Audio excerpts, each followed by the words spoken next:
आफादगिरि आरो मानगोनां बोसोनगिरि आरो मानगोनां बेखौ गामि रायजोआव दिनै जोंहा जेनेबा खेराइ फोरबोनि सान दिनै बे खेराइ फोरबोखौ दिनैनि जे गेट हाबाफारि बेखौनो जोंहा गाज्रि आफादगिरि जों बांखांबाय बिथांखौ दिनैनि गेट बेखेवनाय हाबाफारिखौ सोलोंनो थाखाय दिनै जोंनि गोथार खेराइ फुजा होनायनि दिनै समबार माने अक्ट' हिसाबै 21 इंराजि अक्ट'बर दा दिनै जोंनि बे जिथु खेराइ मण्डप बा खेराइसालि जोंनि दरबा गामिजों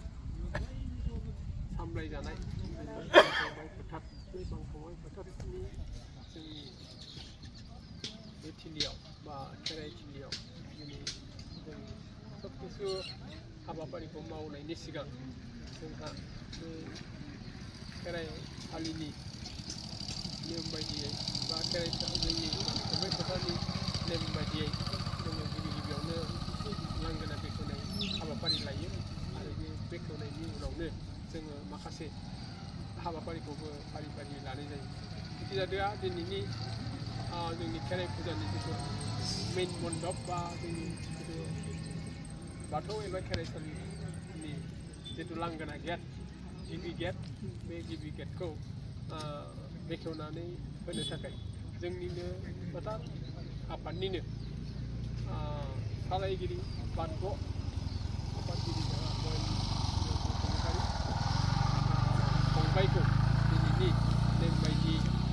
गावनि हाबाफारिखौ मावनो थाखाय जोङो खावलायनाय लेखा बिथाङाबो आवगायबाय आरो बिथांखौ अननानै दिनैनि जोंनि खेराइसालिनि जिथु लांगोना बेखेवनाय बा फिथा हास'नाय बे हाबाफारिखौ मावनो थाखाय आङो जोंनि गामि दरबा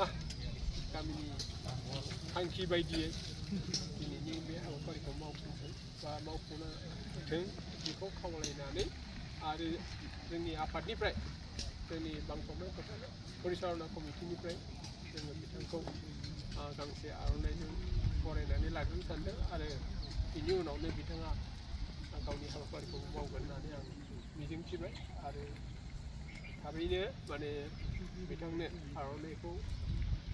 साब कमिटिनि जोंहा नेहाथारि दङ जोंहा राजु दैमारि राजु दैमारिखौ बे हाबाफारिखौ मावनो थाखाय थांखि हरनाय जायो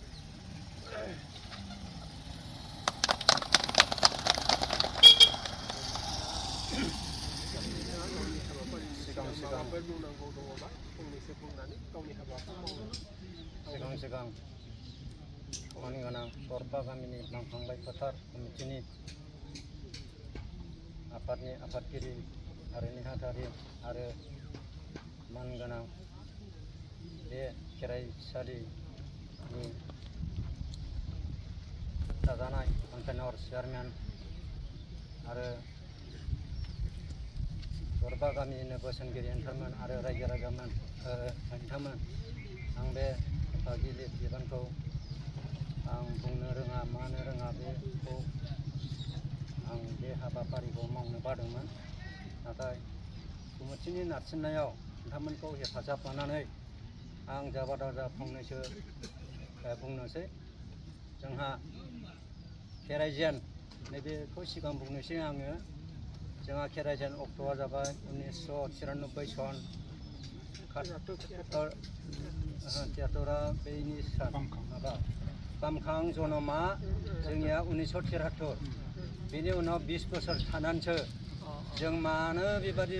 थाबाय थानो जोंहा खेराइनिबो माबा दंखायो गुदि दंखायो होननानै जों 1993 सनाव जों खेराइजेनदों दा फैयै फैयै जों दिनैसिमाव 31 बोसोर जाबाय आरो 31 बोसोर आगान सुरबाय खेराइजेननायनिफ्राय जोंहा बे समाव जोंहा नैबे आदा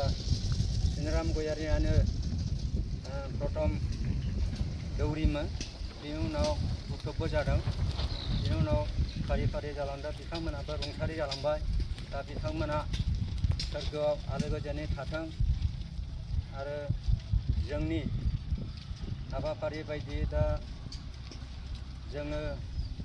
रायजो राजाफ्रा दिनै खेराइगोन 4 कार्तिक बे 4 कार्तिकआ जानाया माने 4 कार्तिक लोगो लोगो जोंहा खेराइयो बोसोरे जेब्लाबो अरायबो मोजाङै मोजां जालांथों खुंलांनो हाथों जोंहा रावबो नांलाय खमलाय दाजाथों मोजाङै मोजां खुंलांनो हाथों देवसि दौदिनि खाम फारसेफ्राबो मोजां खुंलांनानै गावसोरनि दायित्वफोरखौ मोजाङै खुंलांनो हाथों बिथांमोनहा आरो आं मा बुंबावनो आं बेखिनिखौनो बुंनानै आंनि सुंद' बिबुंथिखौ एसेयावनो फोजोबनाय जाबाय।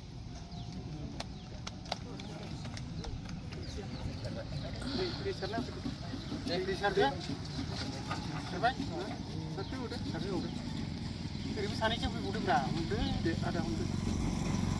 नालाय दामफा गेजेराव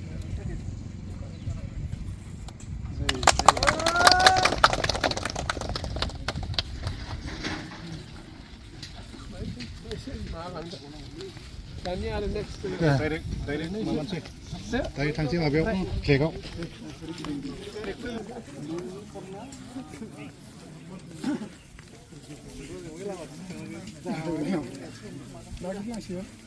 लामासो थांनांगोन जोङो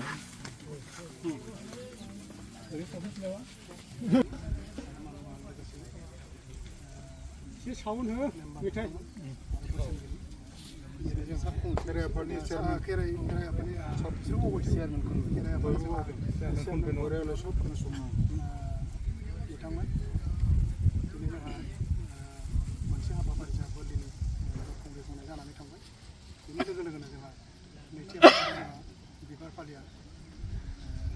दरजा बेखेवनाय बा गेट बेखेवनाय हाबाफारि बेखौ जोंहा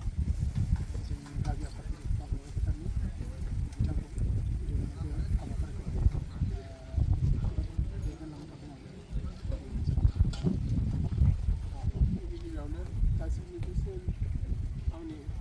दिनैनि खेराइ फुजा खुंनो लानाय बे हाबाफारियाव बाहागो लानाय जोंनि मोनफ्रोमबो दालाइ आफादनि बिबानगिरिजों लोगोसे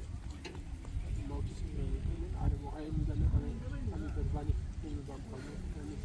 गासैबो रायजो राजा सोद्रोमाफोर दिनै हाबाफारि बायदि सेथि हाबाफारिया बोरलि खेराइसालिनि दरखं मोखाङाव फिथा होनाय एबा खेवनायनि हाबाफारिया जिथुनिखि जोबलांबाय एसे सिगाङाव अदेबानि दा नैबे नैथि बिबार बाथौ फुजा एबा खेराइ फुजा दरखं मोखां फिथा हानाय बा दरखं मोखां बेखेवनाय बे हाबाफारिखौ माने मावनो थांनायाव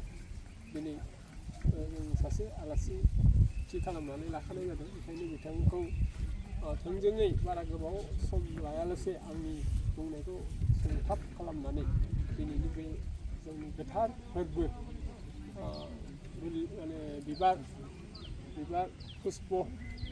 खेराइ फुजानि जिथु लांगोना बेखेवनाय बे हाबाफारिखौ बेखेवनो थाखाय जोंहा फंबाय थानेस्वर बसुमतारी बिथाङा जोंनि बामखंबाइ फोथारनिनो मैखोम कर्मि आरो बावैसो आजिरा मोननाय बा जोंनि बे आफादनिफ्राय बिबानगिरि हिसाबै नेहाथारि हिसाबै दंमोनब्लाबो बिथाङा एसे रेहाय मोनथ'बाय अदेबानि कमप्लिटलि जोंनि समाज एबा जोंनि बे आफादनिफ्राय मा होनो बेखौ बारग'जोबाखै बिथाङा जोंजोंनो दा हिसाबै जोङो बिथांखौ आफादगिरिनि बा लेङाइ आफादगिरिनि हिसाबै सायख'नानै लाखिनाय जादों थारैनो बिदिनो दिनैनि मेन खामानि बे लांगोना बेखेवनाय पुष्प बेनिनो मददजों बिथांखौनो बा जोंनि आफादनिफ्राय बिथांखौ मानसिखौ बरायनानै लाखिनो सानदों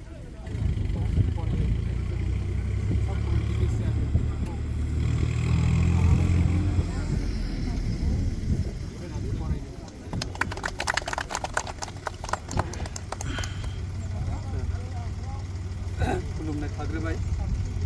दिनै थांनाय बांलानि 1930 साल बोसोराव जोंहा थांनाय 1930 सालनि परे दिनै 1330 साल बे 1330 सालाव जोंहा आबसा फुजानि परे दा जोङो 1331 साल बोसोराव जोंहा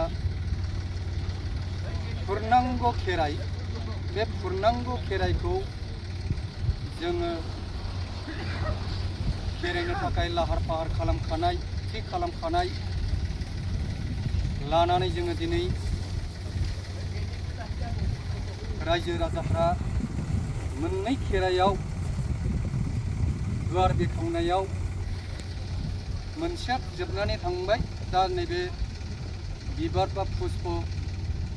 खेराइसालियाव दिनै गुवार बेखेवनायाव आंखौ बाहागो होनायाव दिनै आङो गोसो खुसि जानानैब्लाबो आङो बे फिथाखौ हास'गोन होननानै आवगायनाय जाबाय बेहाय दा आङो जोंनिनो बे बामखांबाय फोथार कमिटि गागि आफादनि आफादगिरि नेहाथारि बेजोंनो लोगोसे बे खेराइखौ सामलायलांनाय खेराइ आफादनि चेयारमेन कनभेनर बेजोंनो लोगोसे मेम्बार बिथांमोन बे बामखांबाय फोथारनिनो जोंनिनो मेम्बार नोंथांमोन दिनै आङो गाजा गोमजायै देग्लायनि बोसोराव जाक जमक जानानै जोङो बे खेराइखौ खुंनो हाबाफारि लानायाव आं जोबोरैनो गोजोननाय मोनदों जाहाथे जोङो रावजोंबो हाना खस्थ' जायालासे जोङो मोजां बे गोरलै आरो खस्थ'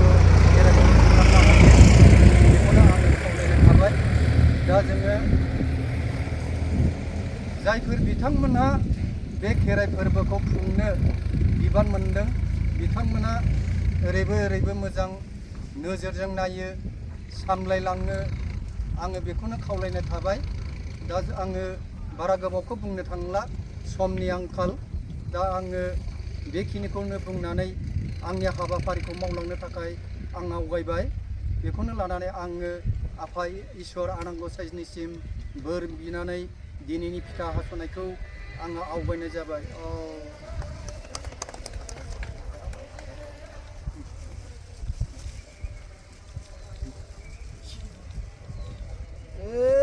आफा बुरा बाथौ शिव महादेवनि जय जय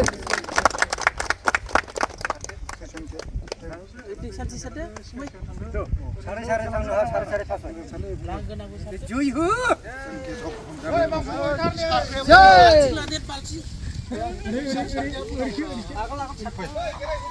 जय बाथौ बोराइनो माइनावनि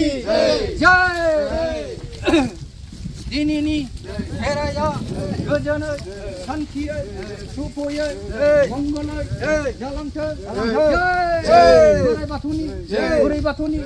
जय सान्थि मंगलै अननांगोन थांनांगोन जय रायजो राजानि बामखांबाय फोथारनि मेम्बार नेहाथारि आफादगिरि जय जय जय